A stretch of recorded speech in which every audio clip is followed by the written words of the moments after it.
Good morning, everyone. I actually Oh, chose this morning. topic because for the last, I mean, the last how many days? Hello? Yes, ma'am. Yeah, Naririnig po kayo. okay. Kasi meron kasi ako naririnig na ano, interruption. Okay. Anyway, going back, no? That's why I chose this topic.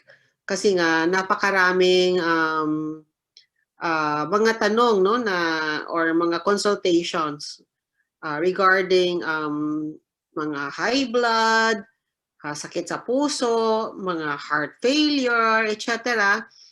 So actually all of this boils down to what we call the lumalapot, no?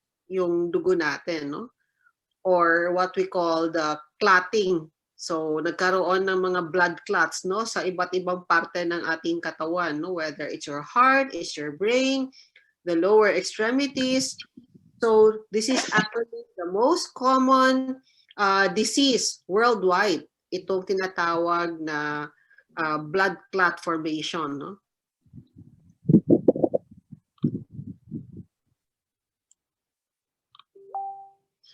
So what are blood clots? So medically po, ang tawag po natin sa blood clots, they're called thrombi. This is the leading cause of death and disability in the US, but not just in the US, but actually all over the world. It is responsible for stroke, heart attack, pulmonary embolism, yung mga nangingitim yung paa, and it's also a complication of cancer.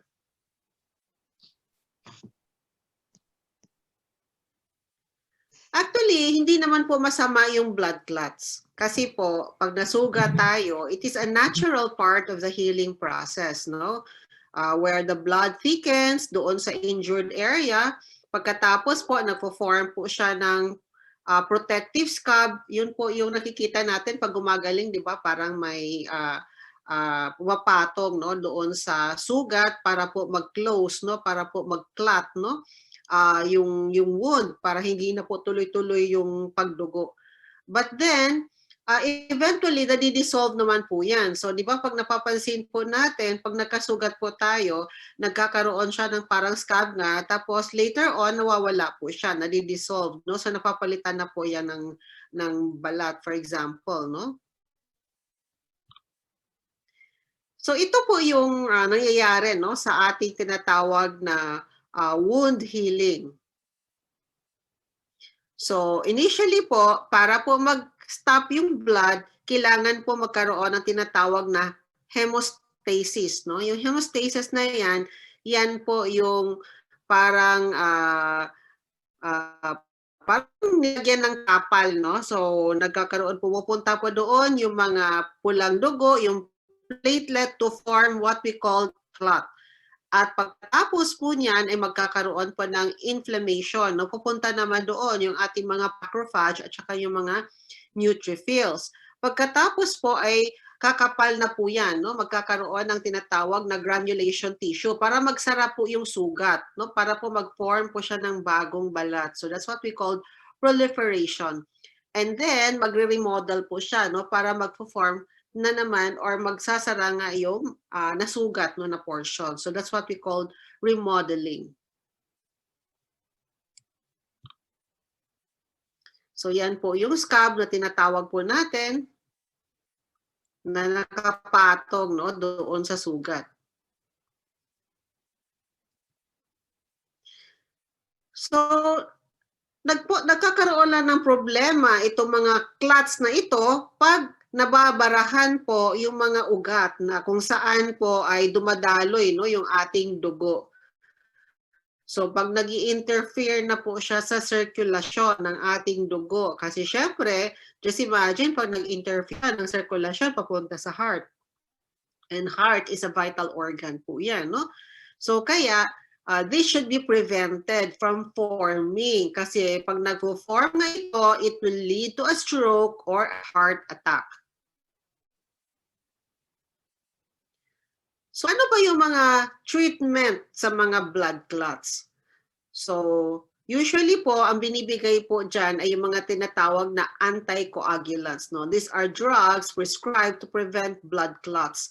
But, ang problema po sa mga anticoagulants na yan, they can cause serious bleeding. No? Bleeding po, internal bleeding sa bituka, sa gum, sa utak, sa ilong, at pwede pong lumakas pati yung menstrual flow. No? At it can even cause death. No? So, ito po yung mga side effects.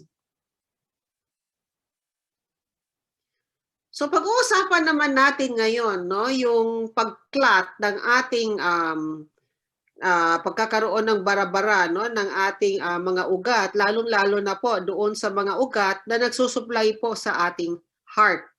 So pag meron po tayong mga bara-bara, doon po sa mga ugat na nagsusupply po sa ating heart, ang tawag po dyan ay meron na po tayong tinatawag na coronary artery disease or what we call simply as heart disease. At ito nga po ang #1 cause of death in the US, and not just in the US, but all over the world. No? This is the #1 cause of death. Just imagine, in the United States alone, merong namamatay sa heart attack every 40 seconds. Ganun po siya kalala. About 655 Americans die from heart disease each year. That's 1 in every 4 deaths. So just imagine, no? Mas malala pa po siya sa COVID. Ganun po kalala itong heart disease na ito.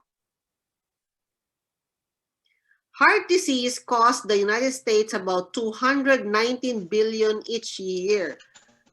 Bakit po gumagastos ng ganun kalaki para po sa mga healthcare services, sa mga gamot?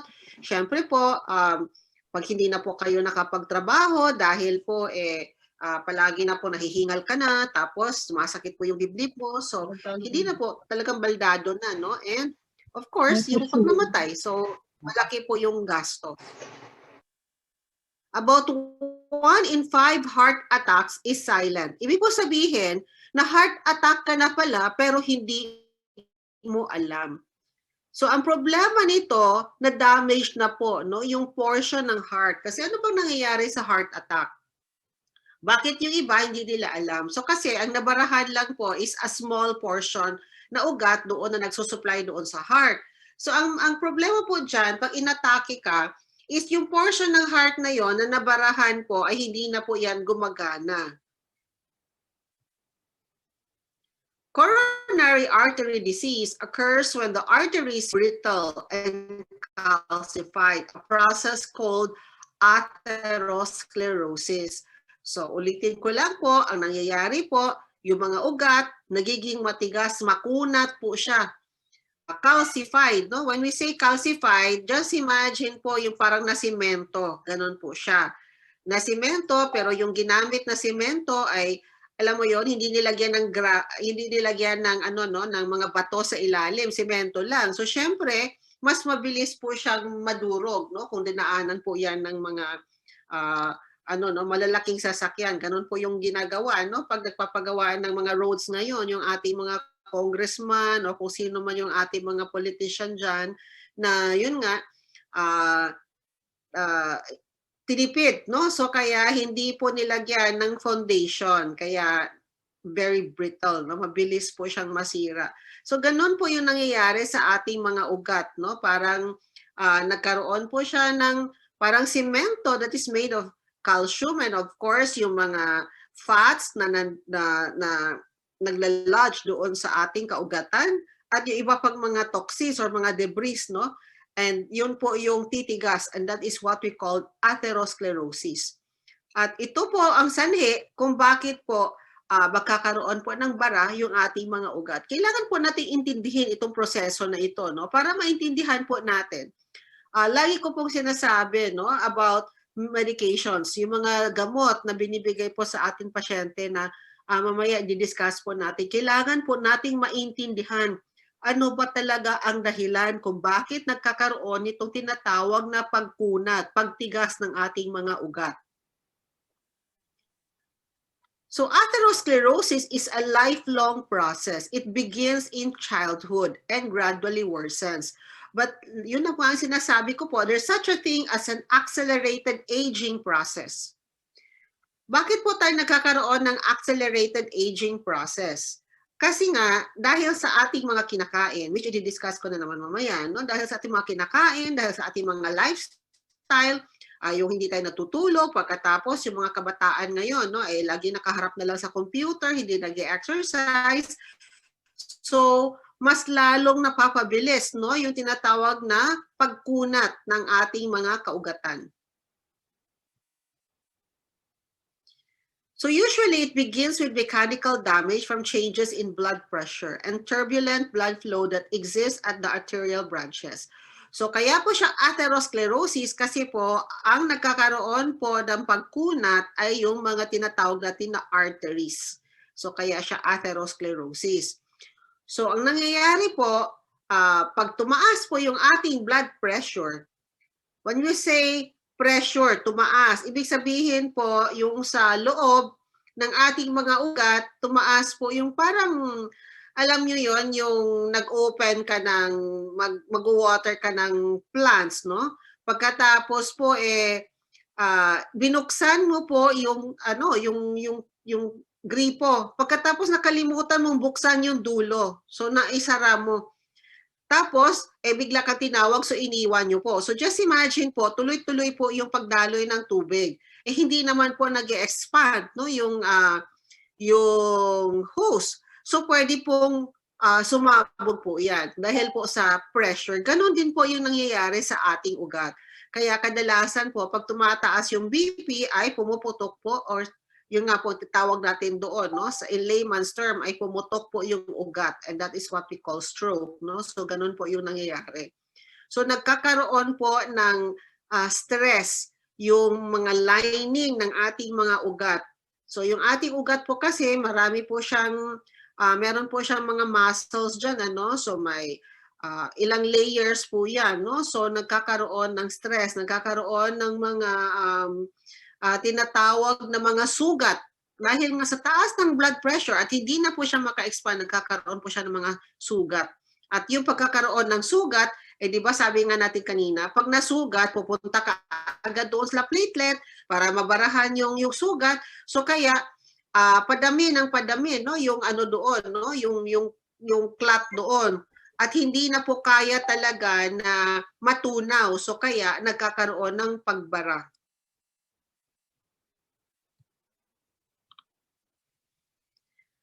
So like I said kanina, nagkakaroon ng mga sugat sa sobrang taas ng blood pressure. So yun nga, itong mga sugat na ito, they will attract platelets, pupunta doon sa vessel wall, didikit po doon para maisara po yung, para hindi po dumugo, no? yung vessel na yun. So yan po ang nangyayari, no? Paulit-ulit na nangyayari, no? Not just platelets, but also yung mga taba, pati asukal, so lahat po, pagpapatong-patong na yan doon, no? So lalong kakapal ng kakapal po yan.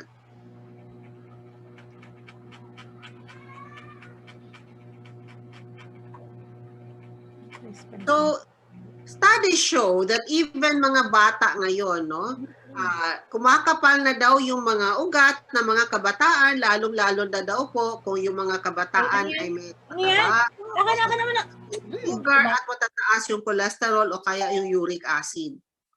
So doon po nagsisimulang magkaroon ng tinatawag natin na plaque. So itong plaque, pag tayo po, di ba pag nagpapadentist, nagpapaklining po tayo, no? Meron po tayong plaque sa ipin, di ba po ang tigas-tigas, ganon din po, no? Yung pag hindi kasi tayo nagtutoothbrush ng maigi, di ba? Pag kuminsan kasi nagmamadali tayo mag-toothbrush, so hindi nakukuha yung mga pagkain na nakadikit sa ipin, kaya titigas po yan. So kaya pag nagpa-dentist ka, talagang as in kukuskusin ng dentist yan, ang tigas, ganon din po ang nangyayari sa ugat. Tumitigas po, no? Nagkakaroon ng mga calcium formation, talagang sobrang kumukunat po talaga at tumitigas. So when this plaque ruptures, yun nga po yung problema doon. Pag pumutok po yan, syempre, nagkakaroon ng sugat, lumalabas po yung dugo. At yun na nga, pupunta na naman doon sila platelet para po i-block yung pagputok na yan at lalo pong nagkakaroon ng blood clot. So lalong mababarahan po yung yung pagdaloy ng dugo. So ito po yung itsura, no? So pag nakita po natin, pag bata pa po tayo, ayan, ang linis-linis, no? Ng ugat. Pagkatapos, 10 years old, ayan, medyo may konti na, 20. So, ayan na po, medyo nakakaroon na ng pagkapal. At, syempre, like I said, no, depende yan sa kinakain. Kung talagang hindi healthy yung pagkain mo, yung 50 years old, pwedeng nandoon, ganyan kakapal na kahit 20 years old. Kaya meron po tayo mga pasyente na 20 years old pa lang, na stroke na, may diabetes na heart attack na. So, ganun po yung nangyayari. So ito naman, 30 years old. So habang tumatanda po, pakapal ng pakapal po yan. Ganyan po yung nangyayari sa ating mga kaugatan. So ayan po yung cross-section. So nakikita naman po natin, no? Yung normal po, ayan, malinis na malinis, no? Yung tunnel, pagkatapos po, ito po, yung sumunod, nagkakaroon po ng konting mga sugat yung mga kaugatan at yan na po yung nangyayari, no, sa mga sugat. Pagkatapos po, ayan, yung mga fatty material, yung mga calcium deposits, ayan, magbabara. Magbabara po doon sa mga kaugatan. At kikipot po yung dadaanan. So, pag kumipot po yan, then hihina po yung flow. Hihina yung flow, kaya magbilis po magbara-bara. So, ganun po, magkakaroon ng blood clot, no? So, ito naman po, as plaque builds up in the arteries of a person with heart disease, the inside of the arteries begin to narrow. So, yun na nga yung sinabi ko. Ito naman, kanina cross-section, ito naman yung pahaba para makita nyo lang, no, kung ano itsura. So, the arteries begins to narrow, which lessens or blocks the flow of blood. So ayan, pag nagkaroon ng bara, kita nyo naman, lumiliit po yung dadaanan ng ating dugo. So pag lumiit, hindi na po makadaloy. Lalo pong doon po magbabara po yan. No? Doon pag kumipot ng kumipot po yan. At dahil kumipot nga, sabi ko nga kanina, parang hose po yan. Pag yung dulo ay hindi na po madaanan ng dugo, syempre puputok po yan. So yun po yung magiging sanhi, no, ng stroke or heart attack. So what are the risk factors of coronary artery disease or kaya stroke, no? Ang risk factors po, pag high blood po kayo, kasi nga, na-explain ko na kanina yan, pag mataas ang pressure, lalo po magkaroon ng sugat-sugat, no, yung ating mga ugat dahil sa taas ng pressure nga sa loob ng ugat. Siyempre, pag mataas yung cholesterol, bakit? Lalapot yung dugo. Tapos, nabarahan na nga. O di, siyempre, lalo po magbabara-bara po yan. Lalo pong hindi makadaloy, no? Para lang pong, kahit po i-experiment nyo po yan. Just imagine po, kumuha po kayo ng tubig. Kumuha po kayo ng oil. If i-drop nyo po siya, di ba po mas or kaya ipa-flow nyo. Di ba yung tubig, mas mabilis po yung tumakbo, yung plain water lang. Pero yung oil, kasi malapot po siya, matagal po siyang dumaloy. No? Ganon din po yung dugo po natin. Pag mataas yung cholesterol, hindi po yan masyado talagang tatakbo or magpo-flow. So lalo po magkakaroon ng bara. Siyempre, yung paninigarilyo, no? These are the key risk factors, itong tatlong ito, for coronary artery disease. Of course, there are other risk factors like diabetes, overweight and obesity, unhealthy diet, physical inactivity. So, yun nga ang sinasabi ko, na-mention ko a while ago, marami na po sa mga kabataan ngayon na talagang tumataas na yung blood pressure, may mga sakit na sa puso, kasi nga, hindi na nga kumakain ng gulay, pagkatapos, nakaharap na lang lagi sa computer, no? Yun tapos yung iba naninigarilyo pa very early. Excessive, tapos malakas pang uminom ng alak. So mga excessive alcohol use. Hindi lang po risk factor pati yung drug abuse, no? So what are the symptoms for coronary artery disease? Actually po, karamihan po sa atin, wala pong simptomas. So meron ka na palang problema, naninigas na pala yung mga kaugatan, pero wala po kayong nararamdaman. So yung iba naman ay nagkakaroon ng medyo panghihilo, naghihilo-hilo na. So yun, no? Tapos wala makita sa mga CT scan o kahit anong test, pero palagi nahihilo. Ibig sabihin, yung pagdaloy, yung sirkulasyon ng dugo, wala na po. Yung palaging nanghihina. So parang may problema talaga yung utak, no? Lightheadedness, parang walang laman yung utak. So lightheadedness. Tapos naghihirapan huminga. Chest pain or what we call angina. Tapos meron po tayong shoulder pain, na akala natin arthritis lang, or kaya meron tayong neck pain. Usually on the left po yan, kasi yung heart natin is more on the left. So if we have shoulder pain or neck pains, then most probably may bara po yung ating puso, no? At irregular heartbeat, syempre. Kung dati po, normal ang heartbeat mo, tapos ngayon, parang feeling mo, biglang mabilis po siyang mag-pump, o kaya parang humihinto-hinto, that is abnormal, irregular po yan. Pinagpapawisan ka lagi ng malamig. Tapos yung parang nasusuka ka lagi, o kaya palagi sinisikmura. Akala mo lang may ulcer ka. Akala mo may GERD ka, pero yun pala, may problema ka na sa mga ugat, lalong-lalo na po yung nagsusupply sa heart. At palagi po hindi natutunawan pag kumakain. Siyempre, yung isa pang sintomas ay heart attack. At pwede din magkaroon ng tinatawag natin na thrombotic stroke. So ano naman yung mga sinyales na ikaw ay maha-heart attack na? Okay? So ito po yung mga dapat nating tingnan, no? And who are those patients na most likely will have a heart attack? Of course, if you are diabetic, if you are hypertensive, if you are mataas po yung uric acid mo, o kaya meron ka na talagang sakit sa puso, o kaya na-stroke ka na dati. Once you have a stroke, kahit isang beses lang yan, then you're at risk, no, to have a heart attack also, not just stroke. Or kaya the other way around. So kung nagkaroon ka ng stroke, pwede din na magkaroon, high risk po kayo na magkaroon ng heart attack. Kasi ito kasing atherosclerosis ay hindi lang naman po apektado ang isa o dalawang ugat, no? Ugat po yan sa buong katawan po natin. Kaya nga, may mga nagtatanong, Doc, kasi yung pasyente scheduled for surgery na, scheduled na pong operahan, bypass operation or angioplasty. Tandaan po natin na hindi po lahat ng, ang gagawin lang po kasi sa angioplasty, lalagyan po ng tubo, lalagyan po ng parang plastic yung mga ugat na barado, para nang sa ganon ay makadaloy yung blood. Pero hindi naman po lahat ng ugat sa katawan ay kayang lagyan ng plastic.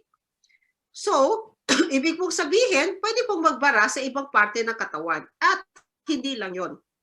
Side effect po kasi ng stent na yan o yung plastic na nilagay, lumalapot po yung dugo kasi foreign body po yan eh.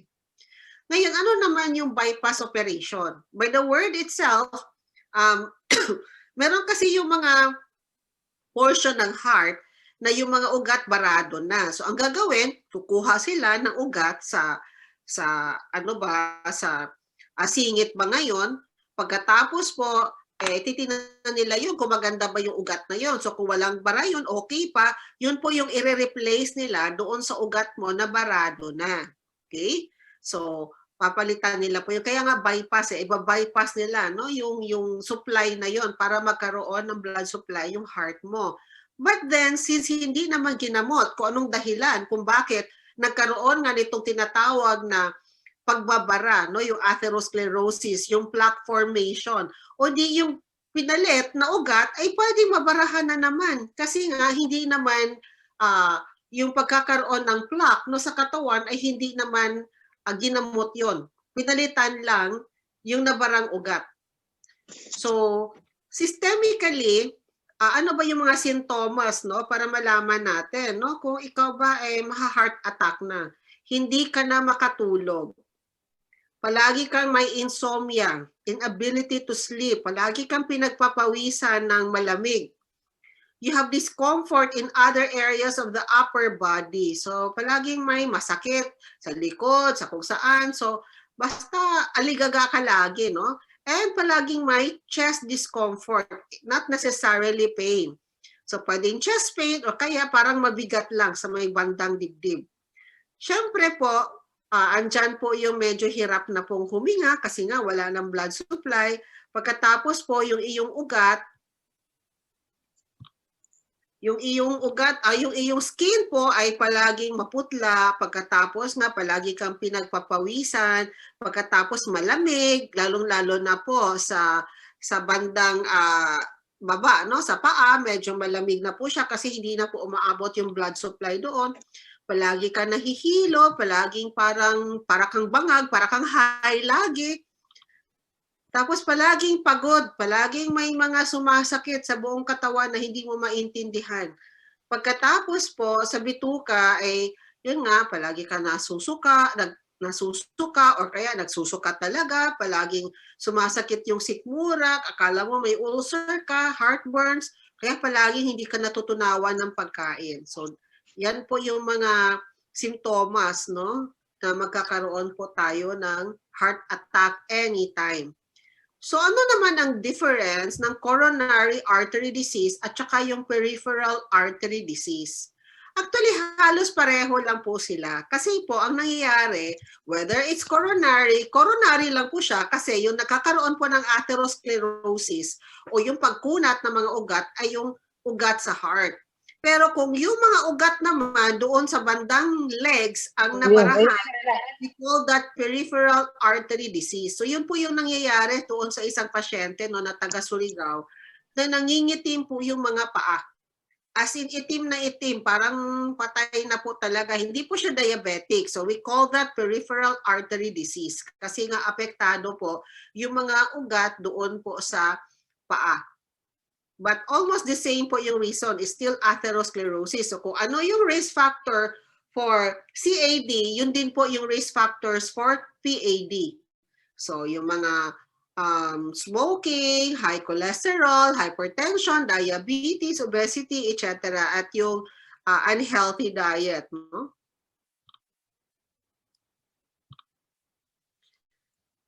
So pag-usapan naman natin ngayon ay yung pagbara at yung stroke naman. Kasi kanina yung pinag-usapan natin ay heart. Ngayon naman, pag-usapan naman natin utak. Yung pagbara naman sa utak. So, syempre, anong difference? Kasi nga, ang nabarahan naman dito ay yung mga ugat na nagsusupply naman sa utak. So, pwede ang nabarahan po o yung nagkakaroon ng atherosclerosis, yung tinatawag na carotid arteries. Nasaan ba yung carotid arteries? Yung dito po yung, masisipin mo yan sa may leeg eh. Pwede mo pong ilagay yung dalawang daliri mo sa magkabilaan, no? Nasa bandang gilid po yan. Ma-feel mo yan kasi magpo-pulsate po. Yan po yung ating carotid arteries. Yan po yung ating main blood supply to the brain. So meron po mga pasyente na talagang barado na po yung mga carotid arteries na yan. Or kaya, pwede din naman na hindi po barado ang carotid arteries. Yung may bara po, yung heart. Pagkatapos, nagkaroon po ng biglang pagbilis no, ng heartbeat. So, ang mangyayari po, pag nagkaroon po ng biglang pagbilis ng heartbeat, ay yung atrial fibrillation na tinatawag po natin, ay pwede pong magbara, no, doon po sa matapon yung ano na yan, yung tawag dito yung clot na galing sa heart at tumapon po doon po sa utak. So, ganun po ang cause kung bakit nagkakaroon po ng stroke, no? So, hindi barado yung blood supply pupunta sa heart, pero may bara sa ibang parte ng katawan na tumapon po doon sa utak. So, yan po ay embolic stroke po ang tawag dyan. Pag galing po sa ibang porte, tapos napunta sa utak no, yung clot. Kaya ano naman yung thrombotic stroke? Yung thrombotic stroke naman ay kung mismo yung blood supply, yung mismo na yung mga ugat sa utak naman ang nabarahan. So, pareho lang din. Atherosclerosis na di pangalan lang po ang magkaiba. It's just a medical term, no? But the same, is the same reason why nagkaroon po ng tinatawag natin na pagbara na yan. So sabi nga, according to research, pag umabot na daw tayo sa 70, isa sa tatlo sa atin no, ay magkakaroon ng tinatawag na silent stroke. So na-stroke ka na pero akala mo ay hindi mo mapansin kasi hindi ka naman nabaldado. So ang mangyayari lang po kasi parang makalimutin ka lang, akala mo may Alzheimer's ka, akala mo may dementia ka, yun pala na-stroke ka, no? And also, we should remember, like yung sinabi ko nga kasi may ni-refer, I think, from Davao, no, na stroke na siya, pagkatapos ay biglang nagkaroon ng pinagpapawisan ng malamig. We should remember that once you have a stroke, you will be at risk for another stroke, higher than nung iba na hindi pa na-stroke. So mas mataas yung risk mo na ma-stroke ka ulit. Kasi nga, yung mga kaugatan mo ay sobrang makukunat na po talaga. So pwede po talagang ma-stroke ulit, lalong-lalo na pag mataas pa din ang iyong blood pressure. Okay? Mataas ang blood pressure at hindi porke gumamit ka ng gamot, bumaba po yan, hindi po totoong bumaba po yan. Kasi nga, taking drugs will give you a false sense of security na normal ang BP mo. Pero once tinanggal mo na yung gamot, mag-shoot up na yan. So, ibig sabihin, hindi talaga totoong nag-normal ang blood pressure mo. So, that's why, yung mga pasyente na na-stroke, madalas may maintenance naman, pero na-stroke pa din. Kasi nga, hindi naman talaga napagaling no, yung mga makukunat na mga ugat na yan. So we have what we call the transient ischemic attacks. So ano naman yung mga transient ischemic attacks or TIAs? Ito naman yung mga warning signs na talagang magkaka-stroke ka na. Ano naman ang difference ito sa totoong stroke? Actually po, ito po yung tinatawag natin na mild stroke. Okay? Yung tipo bang nangiwi ka, biglang pagising mo, parang nangiwi yung mukha mo, tapos after some time, parang bumalik po siya. So, yun, parang na mild stroke ka lang kasi nga ay naka-recover ka, no? Parang nawala yung pagngiwi or nakalakad ka, medyo nabaldado ka, tapos nakalakad ka. So, mild po yun. So, it just differs on the magnitude. So, yung stroke, yung full-blown stroke, at saka TIA. So, yung TIAs, they are just what we call the mild stroke. So, still, may damage to na pag na-TIA po tayo or transient ischemic attack, it does not mean naka-recover ka, na fully recovered ka. Kasi hindi po natin nakikita yung damage no, na ginawa doon sa utak natin. Kaya nga, yung iba, nagkakaroon ng tinatawag na dementia. So, akala natin, dementia talaga yon. Pero yun pala, nagkaroon tayo ng stroke or nagkaroon ng Alzheimer's disease dahil nga na-stroke.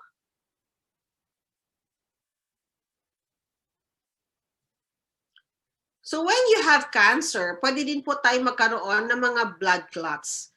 Kasi, syempre, yung mga cancer cells na yan ay umiikot din kasama po yung ating mga dugo at nagkukos ng paglapot, no, yung ating dugo. So, 50% no, ng mga pasyente with cancer and up to 95%, lalong-lalo na po pag stage 3 to stage 4 na po, ay talagang magkakaroon na po ng abnormality doon po sa pagkaklat no, ng kanilang mga dugo. Mas malapot po yung mga dugo ng mga cancer patients compared to the normal population. Lalong-lalo na pagkalat na nga. Kasi syempre, pagkalat, ibig sabihin yung cancer cells na umiikot na po sa buong katawan talaga. No? Kasama na po sa pag-ikot ng mga blood supply natin. Up to 11% have blood clots and hemorrhage occurs in about 10% of cancer patients. Thromboembolism and hemorrhage is the second most common cause of death among patients who have cancer. So ito po yung dahilan kung bakit namamatay, no, yung mga cancer patients, no, is because bumabara nga, nagkakaroon ng bara-bara, no, yung mga ugat o kaya dumugo naman, nagkakaroon ng internal hemorrhage.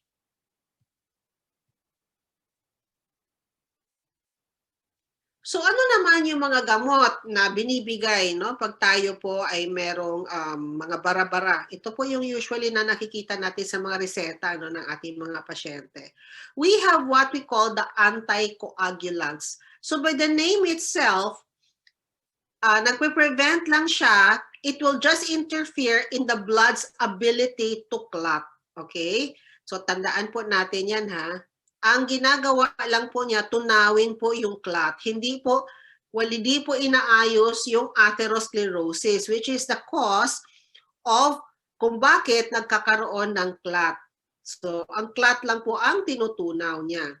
So, ang mga gamot na ginagamit ay, of course, yung pinaka-most common ay yung tinatawag na Warfarin. So, itong Warfarin, ang problema sa Warfarin, kasi nga, di ba, pangpalabnaw, pangpatunaw ng clot. So, pwede po magkaroon ng sobrang pagtunaw naman ng dugo na pwede pong magkaroon ng life-threatening, no, na bleeding. Ibig sabihin, magkakaroon ng internal hemorrhage na pwede talagang mamatay ka.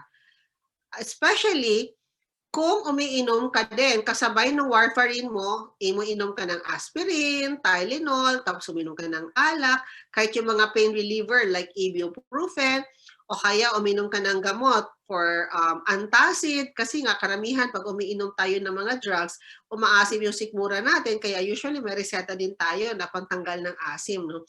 Even certain vitamins and antibiotics can cause na mas lalo pong maging malala ang epekto nitong warfarin na ito. Kaya doble ingat po talaga, no, sa pag-inom ng gamot, especially if you are on this medication.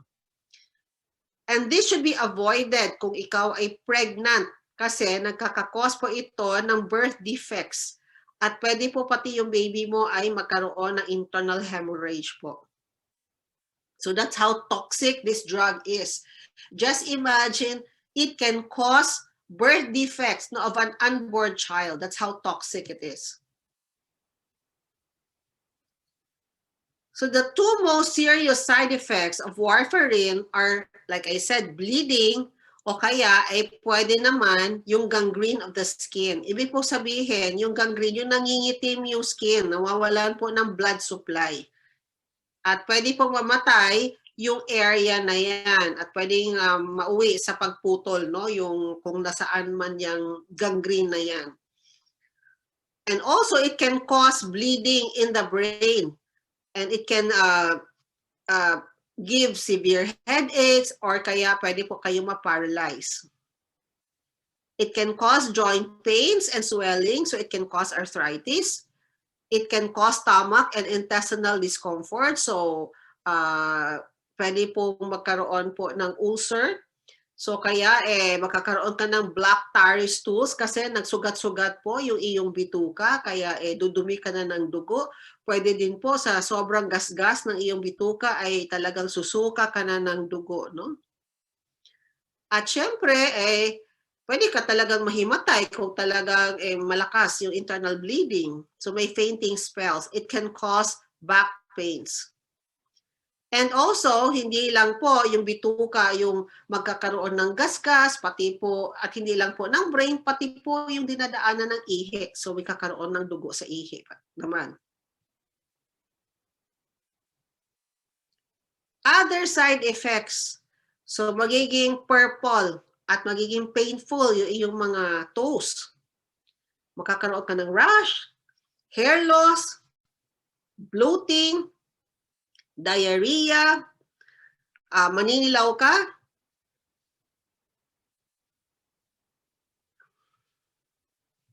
What are the signs na overdose ka sa warfarin? Pag palagi pong dumudugo na yung gums mo.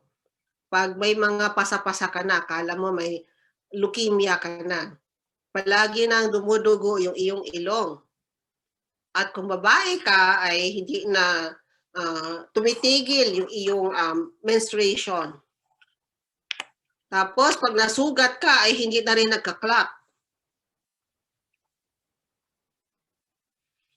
Heparin. So, itong heparin naman ay hindi pwedeng gamitin or ituro kasi injectable po kasi ito, no? Pag ikaw po ay umiinom ng gamot para sa lagnat, mga pain relievers, pag ikaw ay naka-aspirin, pag ikaw ay naka-steroids, so it can cause bleeding, internal bleeding, at babagsak po yung iyong platelet. So parang nagkakaroon ka ng leukemia, hair loss, prolonged and painful erection, osteoporosis, so malulusaw, no, yung mga buto, allergic reactions which can be severe. So pwede po, kasi injectable nga po ito, ay pwede po magkaroon ng sugat yung kung saan po na-inject. Kasi nga di ba nga, hindi ito, para ito ay hindi magka-clot. So kaya nagkakaroon, ang nangyayari po, kahit konting puncture lang yan, kahit ang po injection lang yan, yung area na yon ay hindi po magka-clot. So kaya lalo pong lalaki yung sugat kasi hindi po siya mag-heal.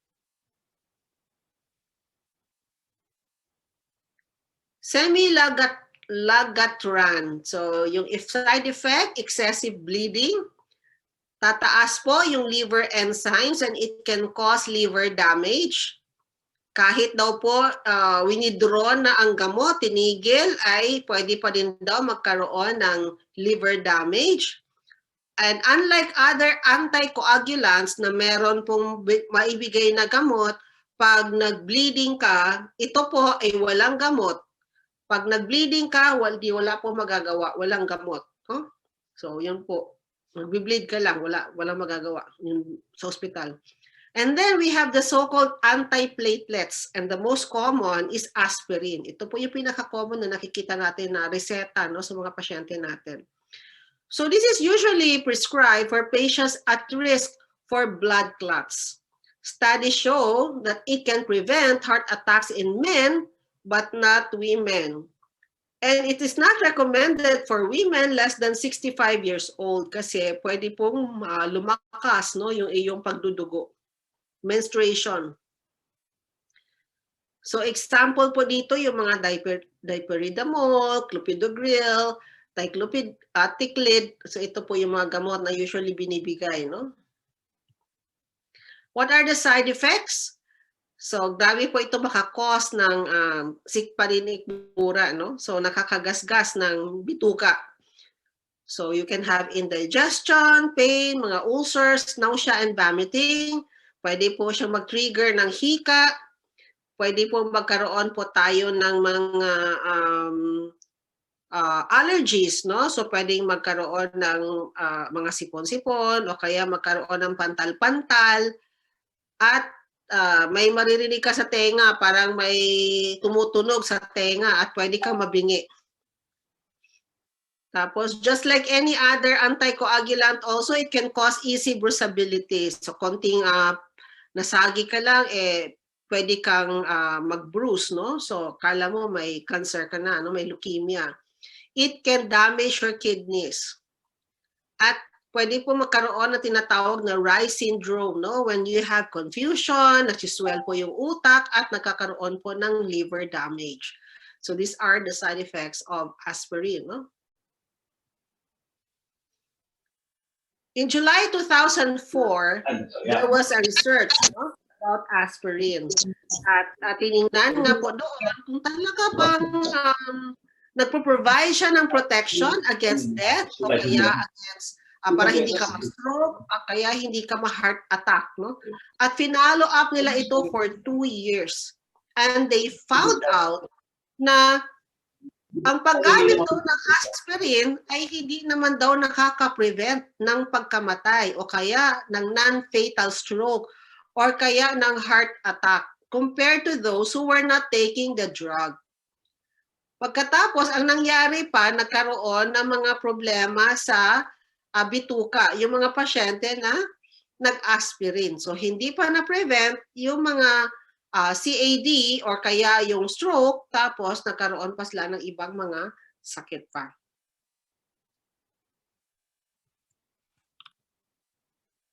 A French study showed severe angina and fatal heart attacks might be prompted by the sudden halt of the regular aspirin intake. So meron pang isang study ng French na pag ikaw ay naka-experience na po ng pagsikip ng puso o kaya nagkaroon ka na ng heart attack, pag bigla mo daw tinigil itong aspirin, aba lalo po daw na mag-trigger ito ng heart attack, itong biglang pagtigil. Thrombolytics. So ito naman, binibigay naman ito pag nabarahan na talaga, usually during the first 3 hours of the na na-diagnose ka na ikaw ay natake sa puso ba ngayon o kaya nagkaroon ng thrombotic stroke ba ngayon, so pwede itong ibigay.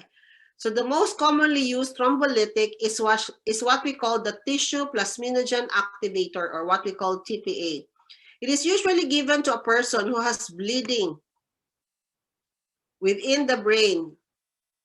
Hindi po ito pwedeng ibigay sa mga pasyente na naputukan ng ugat sa utak because it increased the risk of bleeding sa utak 10 times, thereby increasing your chance of death also. So, kailangan po talagang ma-diagnose na ang sanhi ng stroke mo ay talagang embolic or kaya thrombotic stroke and not because naputukan ka ng ugat.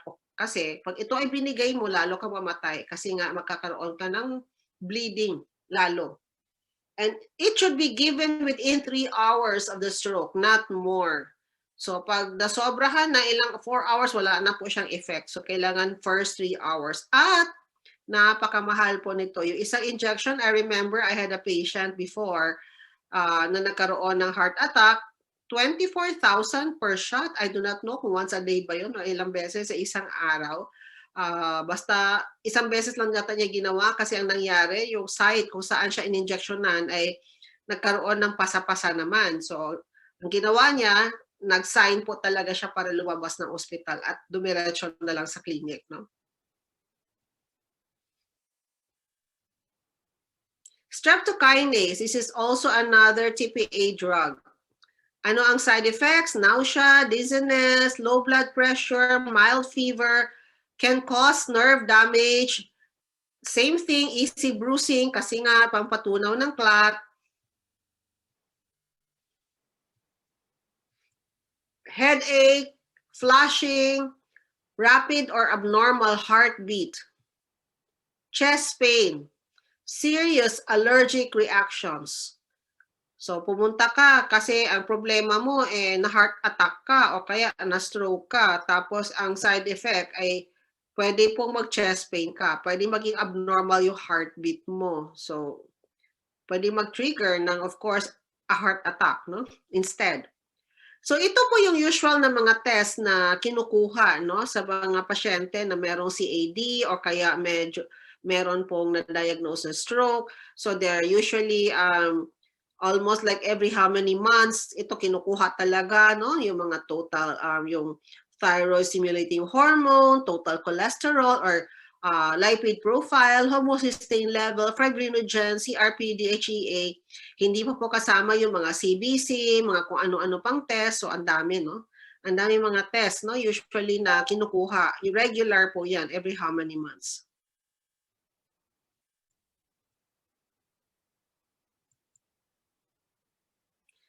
So pag healthy po yung ating katawan, there is a balance, no? Created by God between the opposing chemicals. For example, may balance po ng dami ng coagulants, yung pangpalapot, at balanse po siya doon sa anticoagulants para hindi naman sobrang lumapot. So balance po yung nakaka-dilate, no, ng ugat versus naman doon sa medyo kikipot. So, balance po yung pagkakaroon ng yung mga platelet na pwedeng mag-cause ng pag-clot at yun naman doon sa mag-prevent ng pag-clot. So, balance po lahat pag healthy ka. Yung problema, ito nga mga pasyente na merong CAD at meron po mga stroke at kung iba-ibang sakit ay hindi na nga po healthy. Kaya po nawala na po itong tinatawag na balance. At ang makakabigay lang po talaga at makakabalik lang po ng balance na yan ay yung mga sustansya na nakulang, no, sa katawan po natin. Kasi kung napapansin po natin, doon sa mga gamot na na-mention ko a while ago, wala ni isang gamot doon na nakakatanggal po ng plaque na tinatawag, no? Yung atherosclerosis, wala. It is more of pampalabnaw lang ng dugo. Yun lang po ang ginagawa. Pero yung pagtanggal no mismo or kaya pagbalik sa ugat na hindi na maging makunat, wala po. Wala pong gamot na nakakabalik na maging healthy ulit yung ugat, na hindi na siya maging makunat. Na kung pupasok yung dugo, mag-expand po siya. Kung wala na pong dugo, biglang kikipot naman po. So ganoon po ang ginagawa po kasi ng ating blood vessel, no? Mag-open siya pag malakas yung flow at bigla naman po yan babalik sa normal kung hindi na po malakas yung flow.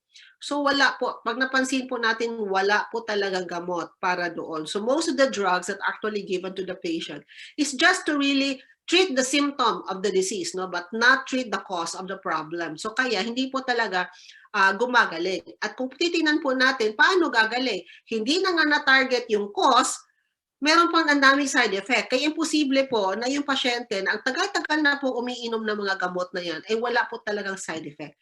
Kaya dumadami po talaga yung mga sakit.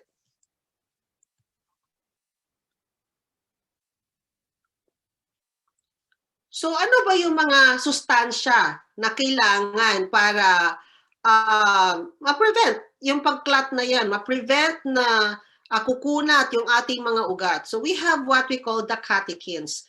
This is research. Research na po ito, na ito pong chemical na ito ay nakakatulong sa reduce ng blood clot. And this is, catechin is an antioxidant that is found in berries. So, berries, strawberries, blueberries, kamo-kamo, bignay, lahat ng berries. Nakikita din po siya sa rosehip, sa mangosteen, sa guava, sa green teas, sa beans. So if you look at the ingredients, itong mga ibang ingredients na ito ay nandoon po sa ating essential C at nandoon din po sa ating essential greens. And then we have quercetin. Quercetin naman is a plant pigment. It's a plant pigment that makes the plant green ba ngayon, that makes the plant yellow. So ito po yung nagbibigay ng kulay sa mga prutas, sa mga gulay, sa mga grains, no? At itong mga catechin at quercetin na ito, these are powerful antioxidants that reduce the adhesion of blood platelets by decreasing the production of H2O2. Curcumin. Curcumin naman is a dietary spice from turmeric. So alam naman po natin na yung ating essential greens ay meron pong turmeric, no? It is a very good anti-inflammatory. It is even anti-cancer and anti-thrombotic. So hindi lang po siya nakaka-prevent, nakakalusaw ng clot, but it also helps na matanggal, no, yung mga kung ano yung cause kung bakit tumitigas po yung ugat, kasi nga anti-inflammatory din po siya. And then we have folic acid and folate. Ang isa kasi sa reason kung bakit po nagkakaroon ng paglapo tong dugo ay pag sobrang pagtaas nitong tinatawag na homocysteine.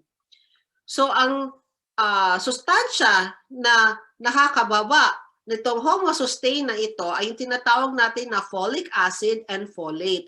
At itong folic acid and folate ay nakikita po ito sa mga green na gulay.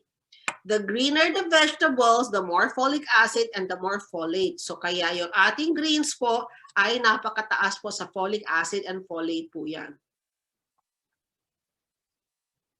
And then we have the dehydroepiandrosterone or DHEA. Actually po, mayroong mga supplements na nabibili po na may nakalagay, no, na DHEA. But we don't have to buy that supplement because DHEA is a natural hormone that is produced inside the body. It is produced by your adrenal glands. So ang gagawin lang po natin ay i-heal po natin yung ating katawan. Kasi para yung adrenal glands na yan ay mag-produce po ulit ng tinatawag na DHEA. Kaya lang naman bumabagsak yung DHEA natin sa katawan natin kasi nga wala ng blood supply. Paano magpo-produce yan kung mismo yung ugat o punta sa adrenal glands mo ay barado na? Meron na rin siyang thrombose, no? Or atherosclerotic na din. So this DHEA has many anti-aging properties shown to reduce inflammation by inhibiting cytokines or chemicals that promote inflammation within blood vessels.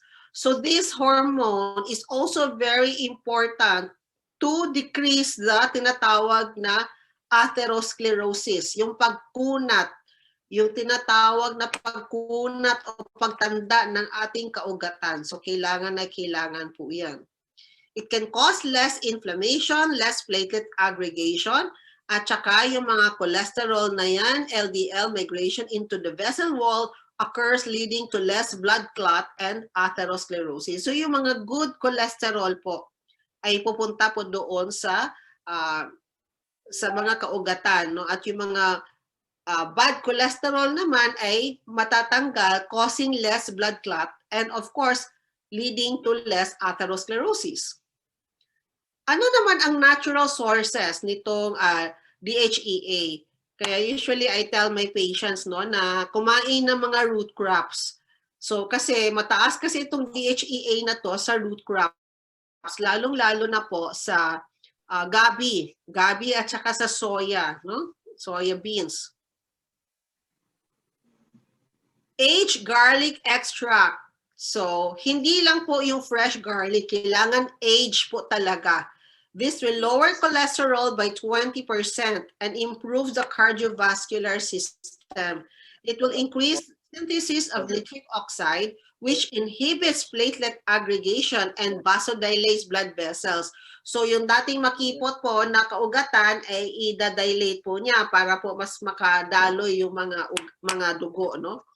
At napakahalaga po, reduces atherosclerotic plaque volume. At hindi lang po yun, pati blood pressure pinapababa din. At it increases the good cholesterol. Ngayon, paano naman itong aged garlic? Saan po ba ito makukuha? Ano ba ang kaibahan nito sa fresh garlic? O ganito po ang paggawa ng aged garlic. So yung mga mataas ang blood pressure po dyan, yung may mga sakit po sa puso, yung may mga mataas po ang sugar, ito po yung gawin nyo para gawa po kayo ng aged garlic. So garlic can be aged for up to 60 days.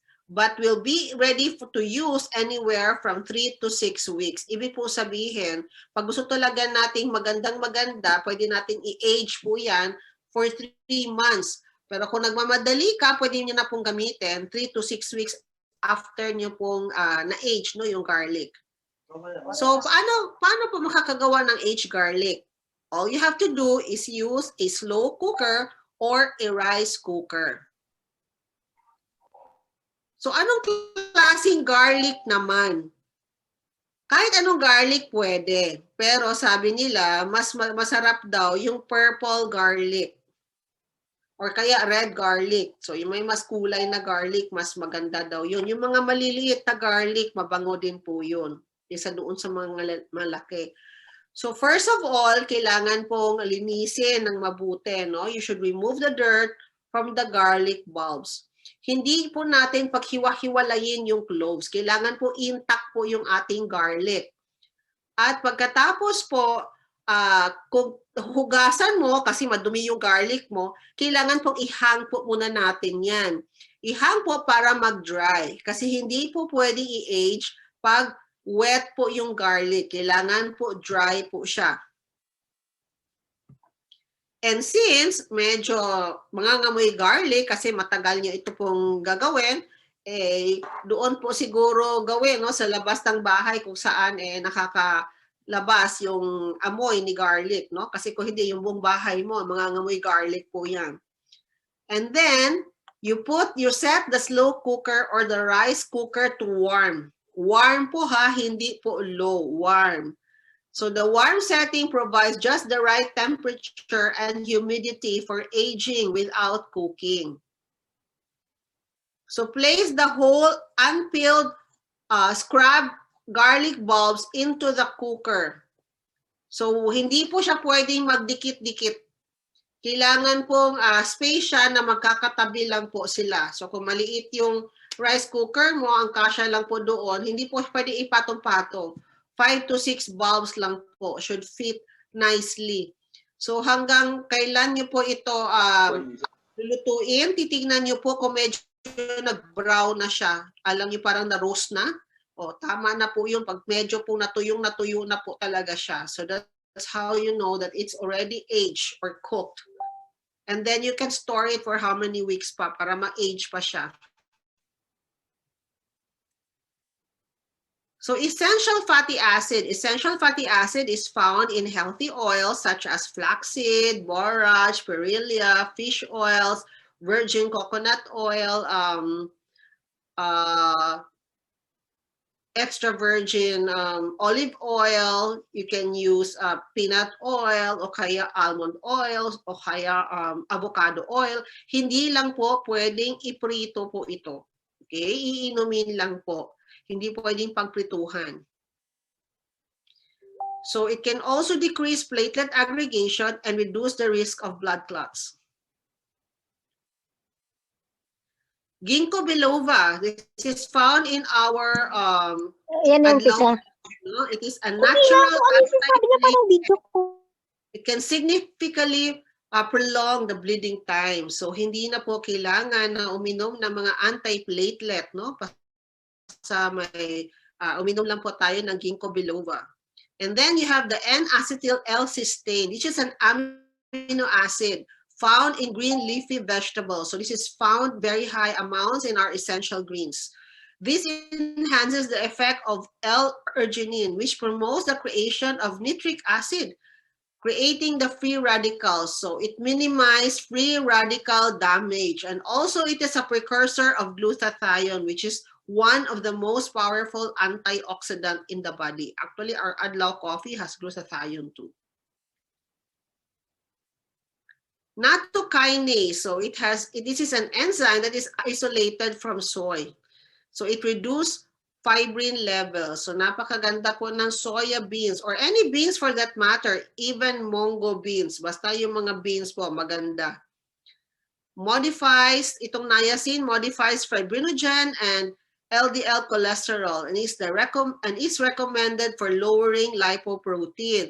So saan naman makikita si niacin? Lahat ng beans, mga nuts, seeds, soy products, seeds po like pumpkin seeds o kung ano-anong seeds po yan, no?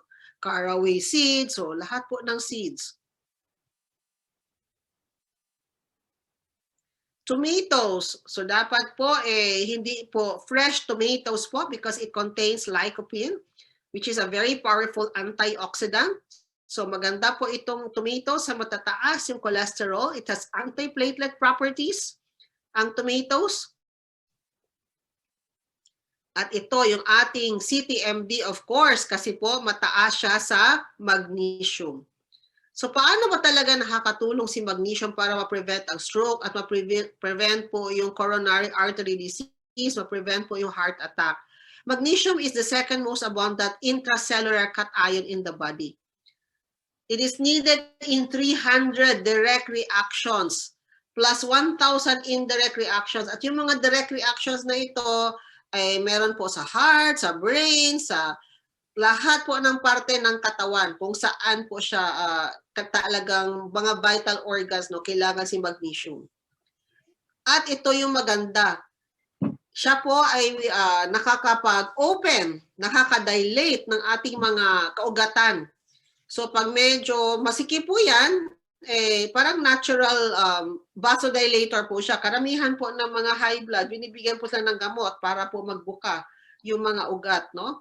So at maganda po itong CTMD po natin para po mag-relax yung mga kaugatan natin. At hindi lang po mag-relax para hindi po siya maging makunat din. So Pag ito po ay palagi po natin iniinom, surely po yung requirement mo ng mga gamot mo ay mabawasan po yung mga at least drugs mo. Kung hindi po man natin ma-stop, kasi nga sa sobrang taas ng blood pressure mo, ay at least hindi na po madagdagan pa. Kasi kung madagdag ka pa ng gamot, karamihan po na may mga pasyente po tayo no, na tumataas talaga yung BP. Meron nga recently, 30 plus lang. Nako, sa sobrang taas ng blood pressure niya, kidney failure na po. Isang na-refer po from Cebu, no? Just how many days ago. So, ang dami po niyang antihypertensive, 4 po yata, pero ang BP 200 pa din. No? So, just imagine. So, kaya hindi gumagaling yung kidney. So, kaya pag ito ay isinama mo together with your other medications, kasi lagi po nagtatanong, bawal po bang isabay yung ating mga food supplements sa gamot? Ay hindi po bawal. Okay? Nakakatulong nga po, no? Kung ano man yung, para saan man yung gamot mo, nakakatulong po siya. Our main aim is to at least, no, decrease the dose of your drugs para po hindi po nakakasira sa katawan. Kung hindi man natin completely ma-heal talaga. So, hindi po siya bawal.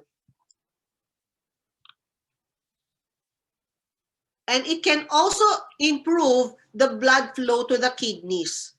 So ito na nga yung sinasabi ko, na nakakatulong din siya para po ay maiwasan na magkaroon ng kidney failure. No? Doon po sa mga pasyente na meron po mga atherosclerosis.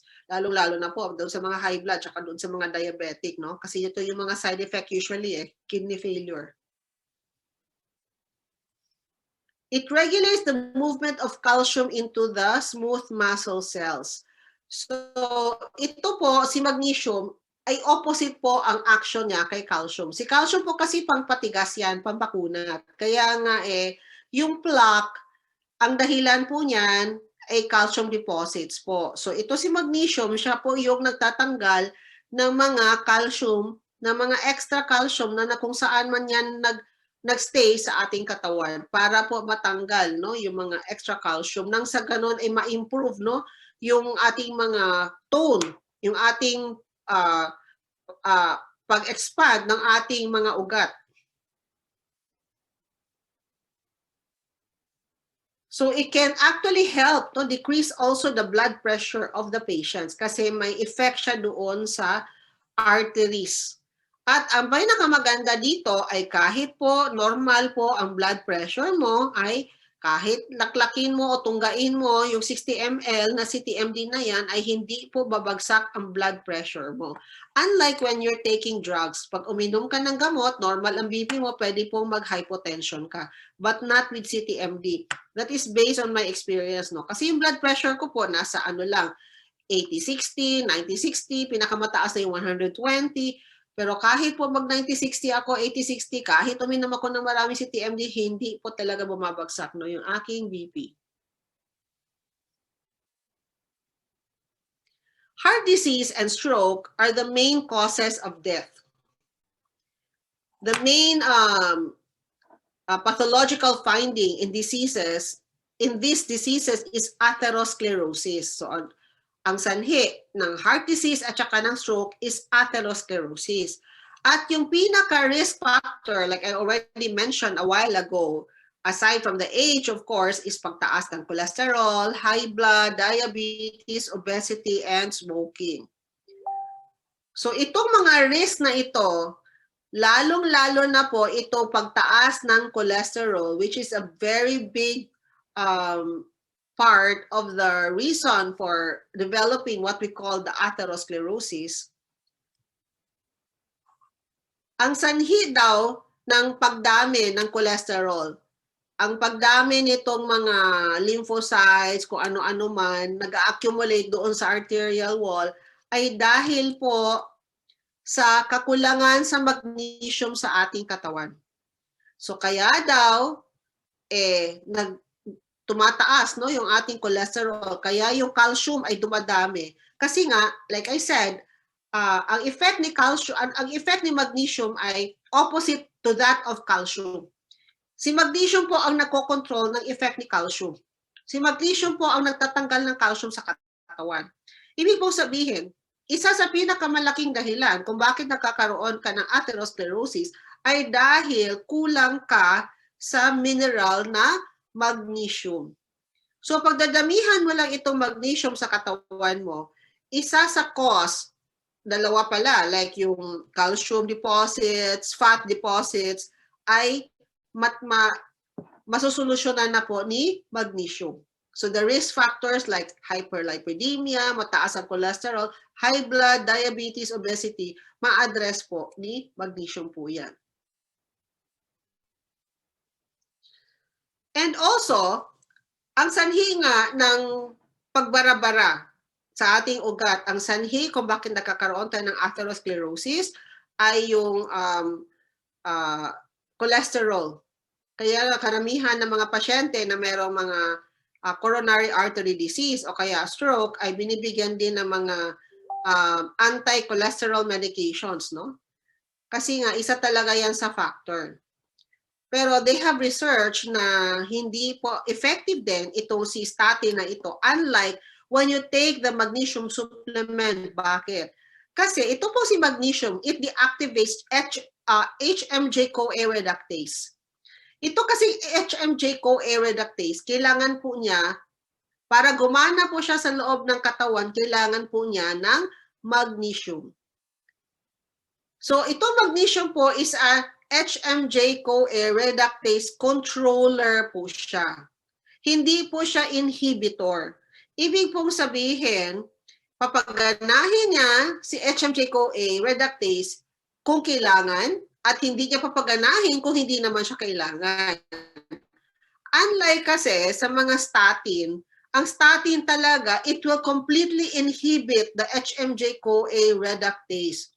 So pag blinak mo itong enzyme na ito, lalo hindi ka gagawa ng cholesterol. Eh hindi naman po lahat ng cholesterol ay masama. Meron ang good cholesterol like yung HDL. Meron tayong mga cholesterol na kailangan to make the other enzymes. So when you block it, then the more na nagkakaroon po tayo ng mga iba't ibang mga problema. So napakaganda po ito si magnesium kasi nga kinokontrol lang po niya yung itong HMG-CoA reductase na imbis na i-inhibit. Magnesium is also necessary for the activity of lecithin cholesterol acyltransferase, or what we call LCOT, which lowers LDL-C and triglyceride levels and raises the good cholesterol. So ito po yung pinakamagandang epekto din ni magnesium. Kasi nga, hindi lang niya binablock si bad cholesterol, pinapataas pati niya si good cholesterol, which is not done by any drug. Any statin drug cannot do this, no? Desaturase is another magnesium-dependent enzyme involved in lipid metabolism, which statins do not also directly affect. So wala din po siyang epekto doon sa desaturase enzyme.